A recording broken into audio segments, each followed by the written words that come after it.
तो मंदिर है। ई मस्जिद रही तो काम के अंदर ना जाती तू का। बात तोहार ना हमार बा। हम औरत है। जान, औरत के मस्जिद में जाए से मना बा, मंदिर में ना। मंदिर में तो औरत के ही पूछा होला। और जब तक ले हमारे जान में जान बा तो के मौत से भी डरे की जरूरत नहीं के। चलो जल्दी से गोली निकालता, ना तो शायद पूरा जहर शरीर में फैल जाए।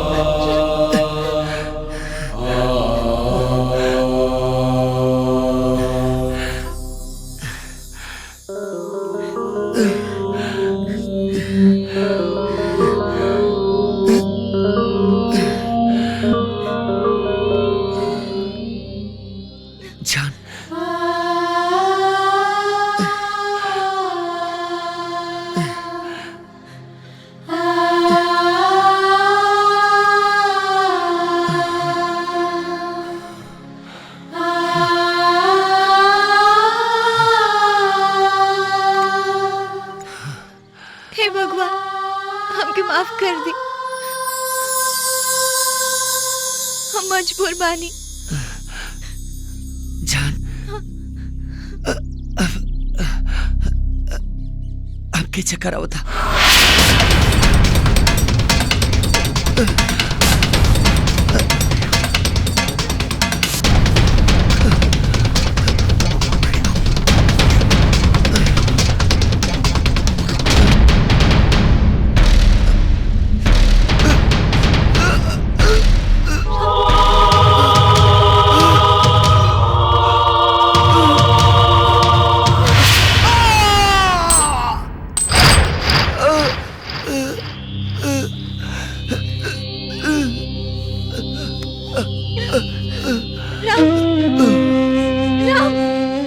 राम उठा।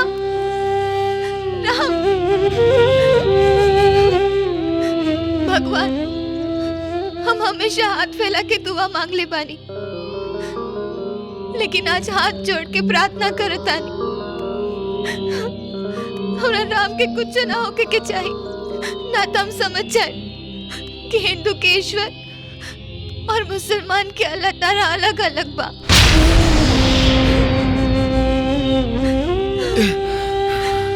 राम, जान, राम, राम, तोरा के कुछ ना होई राम।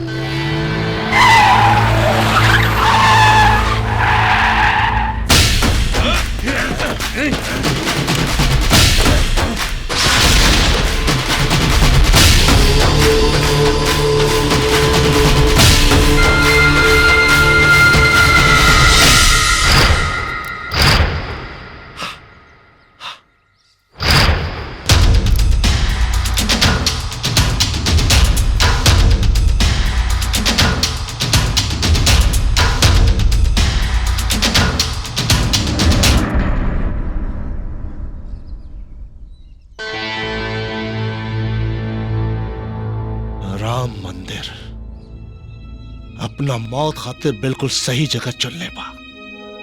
अफजाल, खींच के ले आओ। चांसी के सामने टुकड़ा करब, तब जाके इश्क खुमार खत्म हुई।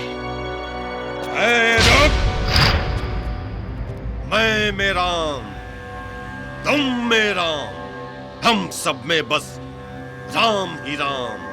राम से ही है ये जग सारा, राम बिना क्या तेरा काम। जय श्री राम। हम जानत आनी स्वामी, हमार दुश्मन अब तोर दुश्मन बन गई बा। हमार बहन भीतर कैद बाणी और हमरा के सिर्फ हमार बहन चाहिए। ओकरा बाद तोरा दुश्मन के तोरा हवाले कर सकीले।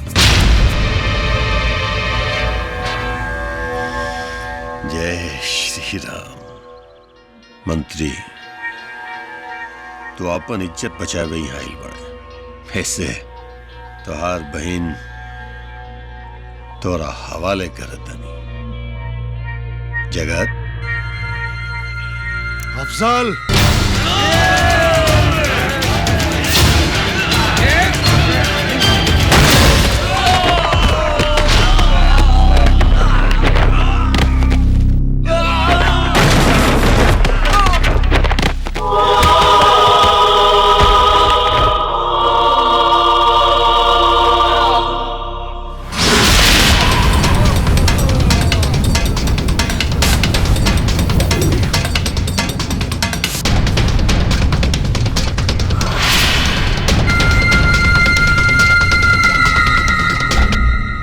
हिंदू महतारी मुसलमान, यह बराम हिंदुस्तानी के पहचान।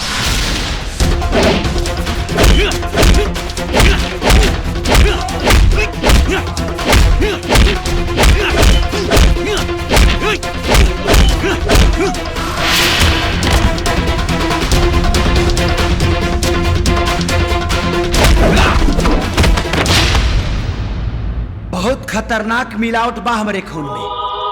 हमसे टकराए की कोशिश मत करिए सा, ना तो जिंदगी के बनावट बिगाड़ दे।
हम मजहब नहीं, मोहब्बत है। हमारी कोई जात नहीं और हमें रोकने की तुम्हारी औकात नहीं।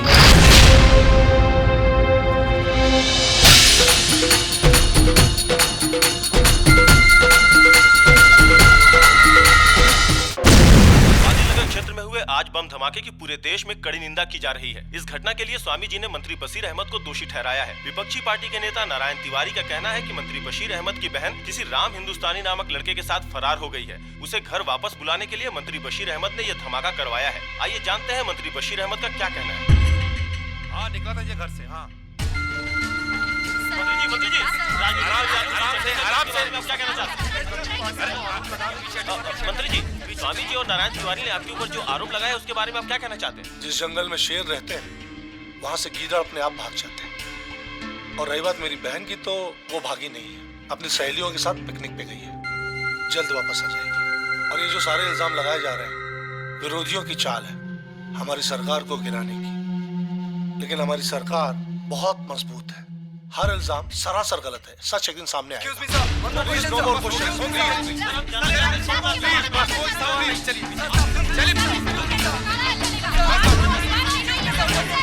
देश में कड़ी निंदा की जा रही है।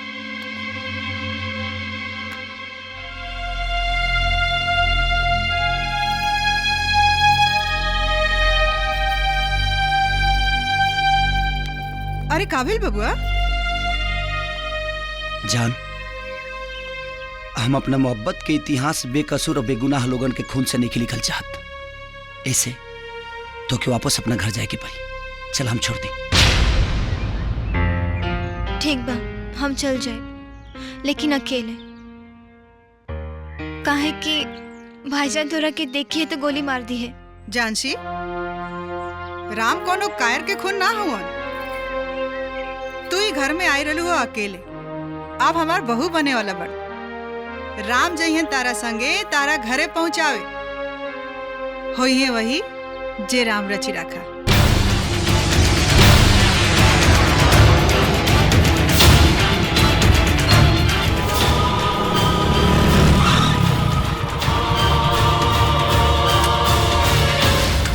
भाईजान, भाईजान, राम जानसी के लेके आ गए। भाईजान, भाईजान।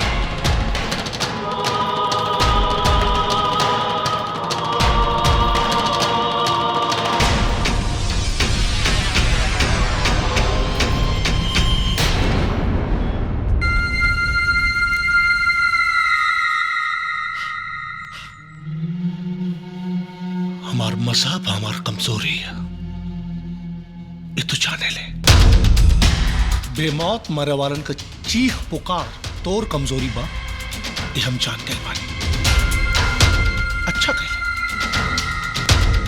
अच्छा कहले ते हमरा बहन के लेके जा गई, नहीं तो अगला धमाका तोरा घर में हुई और तोर चीथड़ा हमरा पैर के नीचे। चीथड़े की क्या बात करते हो? लहू का कतरा कतरा तक बहा देंगे। अगर खेलोगे खून की होली तो तुम्हारी बलि चढ़ाकर बकरा ईद मना लेंगे। बकवास बंद कर। अरे तोर लाश ना तो हिंदू जराई और ना मुसलमान दफनाई, काहे कि ते नाजायज पड़े, नाजायज। तेजाज होके क्या उखाड़े ले बड़े रे? हाँ? एक दूसरे के लड़ौले बड़े, एकता के तोड़ने बड़े। अरे सबसे बड़ा नाजायज होला जे देशद्रोही होला। चांद से मारते। हाँ, अब बोल, अब तू विद्रोही के मौत मर बे। चलाओ। एक मिनट नेताजी, इतना जल्दी भी काबू? यह माइक्रो कैमरा और मेरे हुआ आतंक की सारा फिल्म कैद हो चुका बा मीडिया के पास। अगर हमारे शरीर में तनिक को खरोच तक भी आई ना तो 24 घंटा के अंदर ये फिल्म पूरा मीडिया में, पूरा टीवी पर रिलीज हो जाए। और ओकरा बाद रौरा काका दुनिया के कोनो काका भी ना बचा पाई। इला और एकरा के जंतर बना के अपना गला में पहन लिया ताकि हमारा डरावना सपना तोहरा के ना सतावे। जान, अपना भैया के इश्क के कलमा पढ़ा दा, हैवान इंसान बन जा, ऐसा मोहब्बत सिखा दा।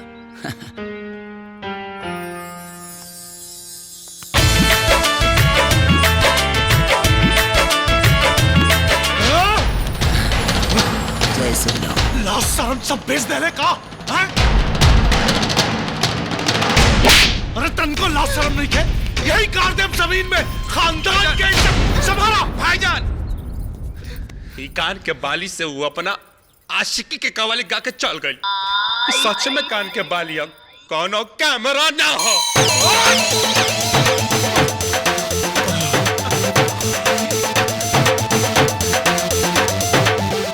होई है वही जे राम रची रखा। आपन पसंदीदा फिल्म देखे खातिर डाउनलोड करी दंगल प्ले ऐप।